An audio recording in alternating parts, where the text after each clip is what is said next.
Welcome to Mom Matters. I'm your host, Alyssa Dver, and in the next 10 easy-to-watch minutes, we're going to give you some really practical tips for productive parenting. I am so thrilled tonight. Our topic is, are we there yet? Traveling with Tots, and our expert here is Dr. Maureen O'Brien. Dr. Mo, as she's called, is a true expert. She has directed many parenting programs at Boston Children's Hospital with the very famous Dr. Brazelton. Right. She also runs a very successful consulting and coaching business for parents and corporations, and that can be found at her website, destinationparenting.com, which is chock full of information, which we'll talk about in a little bit. Great. We got lots more on Dr. Mo. She is a frequent speaker, consultant. You talk to all those parenting magazines that we all read. You also have this book that is just fabulous, Watch Me Grow 1, 2, 3. She's the author of the book. And as if this isn't enough already, she has twin boys, age 13. You're fantastic, Maureen. Thanks for being here. Thank you. It's a pleasure. This is a topic that we read a lot about, and as parents, of course, we panic about every time we want to get in the car, go on a plane somewhere with our kids. It's, oh my gosh, what do I have to do to prepare? So I'm going to kind of leave it open to you. What are the biggest issues that parents need to worry about before and during a trip? Well, I think there are a few factors parents really have to think about, and usually the adult version of travel is different than the child's version. So we get all hung up about details that the child doesn't care about. What the child is really concerned about is, will my routine still happen? Will I still get my snack? Will I still have my blankie? What's going to be different? And so I think the biggest thing you can do as a parent to help your child while traveling is think about routines, think about what makes them comfortable, and really analyze what your child is like. Some kids are good at transitions, some kids are not good at transitions. And so kids that are not good at transitions need a lot more lead-in time, a lot more things like reading books about flying on an airplane, things that are concrete, more comfort items. Kids that are experimental and like new things will find it to be a really great adventure.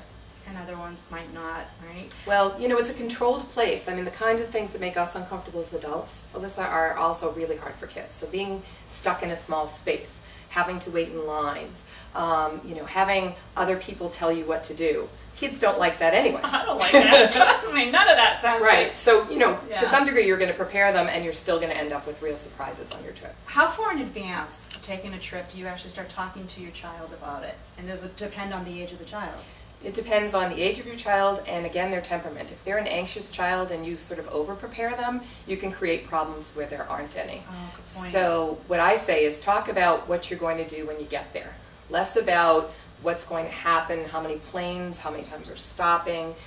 Those kinds of things are unnecessary. Think about the positives. We're going to see a new place, we're going to visit Nana, we're going to go to a zoo, and be careful about what you promise, because the one thing I've learned traveling with twins and watching other people travel is, sometimes you don't get to the zoo. Sometimes what you planned to do didn't happen, and so telling them and then pulling back on your promise can really create a problem when you're traveling. Let's talk a little bit about things like preparing for the unexpected or emergencies. What kinds of things in our head as well as in our suitcase do we need to go forward with? Well, I think the things parents probably are already thinking about are, health issues, if your child gets sick on the road, and so certainly important things that you're probably already going to do. Have your kid's insurance card with you. Have your primary caregiver's phone number programmed into your cell phone. Those kinds of things are really critical. But also there's small things you can do, like, bring along some Benadryl or, children's Tylenol or, something that your child has taken before. Being on a trip is not the first time to dose your child up with a medication they've never had. Good point. Yeah. So, I know parents that have actually talked about that and their child got a rash or they got very active on the plane and had a side effect that just made the trip worse than it needed to be. I can't even imagine that, having one of those Sudafed jitter things. Right. Or something. Oh, right. Man, that's not a good idea. Yeah. Okay.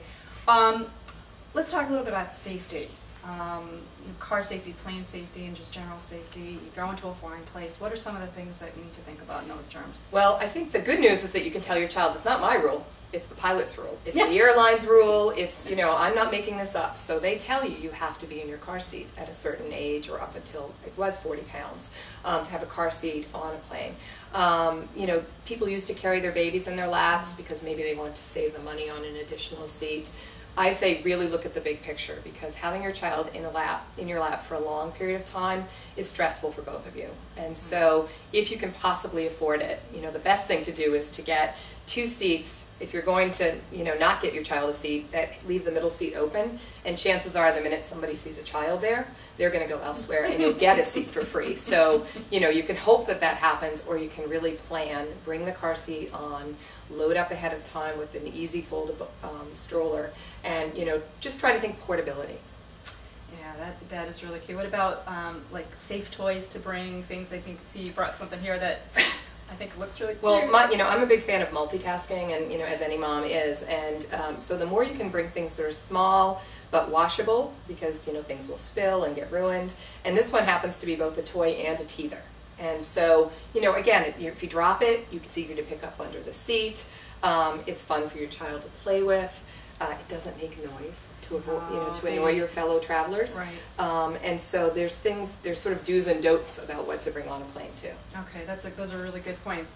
We're going to take a quick break, and when we come back, Dr. Mo is going to talk about how to keep your kids entertained, which is all critical, and also how to deal with picky eaters while you're on the road. Right.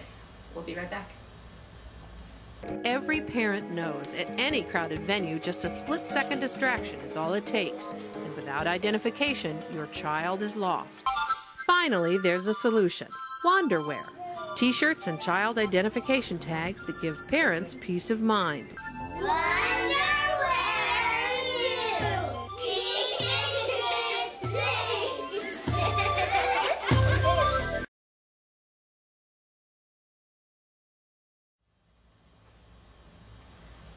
We're back here with Dr. Sorry again, I didn't want to say that. I just wanted to say.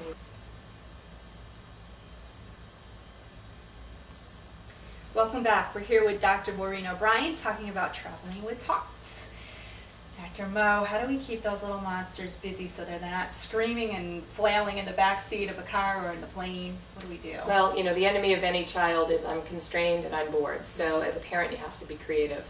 And there's things that you can bring. Music, silent toys, books, things that the child can do to entertain themselves. But then if they get bored, there's lots of word games you can do to engage them, have them look at their surroundings and try to point out things, who's the first one to spot a certain color, etc. And so counting games, anything like that your child will be able to be engaged in, but it won't distract you from driving. Oh gosh, yeah. I mean, I sometimes thank goodness with a DVD player, but at times, it's enough and you want to do some other things. Right. So those are good ideas. Right. Picky eaters, that's another key one. I know it's hard in general dealing with picky eaters, even worse when you're traveling. Right, and I think there's a difference between picky eaters and kids with allergies. So if your child has an allergy, you need to alert the airline or the train company or whatever, and they will announce that, and people around you will respect that.